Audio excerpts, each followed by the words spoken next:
আমাদের নিজস্ব ইনকিউবেটরের মাধ্যমে কিন্তু আমরা মূলত কোয়েল পাখির ডিমগুলো বসিয়ে দিয়েছি। আর আজকে 18 দিন পর কিন্তু বাচ্চাগুলো খুব সুন্দরভাবে ফুটে বেরিয়েছে দেখতে পাচ্ছেন। আর এখানে কিন্তু আমরা প্রায় 200 প্লাস কোয়েল পাখির ডিম দিয়েছিলাম। আর এটি কিন্তু আমাদের কারখানায়, এই কারখানায় মূলত আমরা অটো, ম্যানুয়াল সকল ধরনের ইনকিউবেটর মেশিন তৈরি করে থাকি।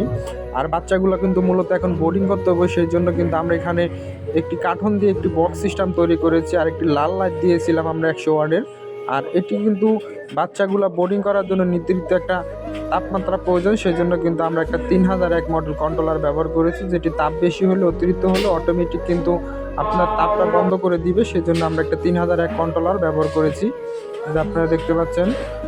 পাশাপাশি আপনারা আমাদের থেকে সংগ্রহ করতে পারেন কোয়েল পাখির বীজ ডিম, কোয়েল পাখির বাচ্চা, সেটি কিন্তু আমরা বিক্রি করে থাকি। দেশি মুরগি, তারপর ফার্মি মুরগির বাচ্চাও কিন্তু আমরা বিক্রি করে থাকি। আর আপনাদের যদি কারো অবশ্যই অটো, ম্যানুয়াল ইনকিউবেটর মেশিন প্রয়োজন হয়, তাহলে অবশ্যই স্ক্রিনে দেওয়া নাম্বারে যোগাযোগ করবেন। আমরা কিন্তু গ্যারান্টি সহকারে কিন্তু অটো মেশিনগুলো বিক্রি করে থাকি, ম্যানুয়াল মেশিনগুলো কিন্তু আমরা বিক্রি করে থাকি।